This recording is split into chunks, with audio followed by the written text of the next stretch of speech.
ಭಾರತವನ್ನು ಸಂಚರಿಸಿ ದೇಶದ 4 ದಿಕ್ಕುಗಳಲ್ಲಿ ಶಕ್ತಿಶಾಲಿ ಪೀಠಗಳನ್ನು ಸ್ಥಾಪಿಸುವ ಮೂಲಕ ಸನಾತನ ಧರ್ಮದ ಏಕತೆಯನ್ನು ಬೆಸೆದ ಮಹಾನ್ ಜ್ಞಾನಭಾಸ್ಕರ ಆದಿಶಂಕರಾಚಾರ್ಯರು.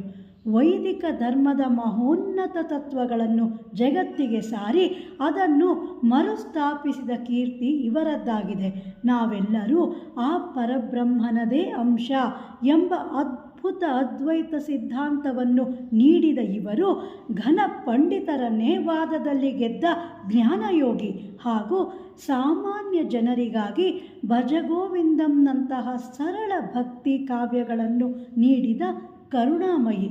ಪದ್ಮಪಾದ, ಸುರೇಶ್ವರ, ತೋಟಕ ಮತ್ತು ಹಸ್ತಾಮಲಕ ಎಂಬ 4 ಜನ ಶ್ರೇಷ್ಠ ಶಿಷ್ಯರ ಹೆಮ್ಮೆಯ ಗುರುಗಳಾದ ಇವರು ಇಂದಿಗೂ ಜಗತ್ತಿನ ಅಜ್ಞಾನದ ಬೆಳಕನ್ನು ಓಡಿಸಿ ನೆಮ್ಮದಿ ಕರುಣಿಸುವ ಪರಮ ಸದ್ಗುರುಗಳಾಗಿದ್ದಾರೆ.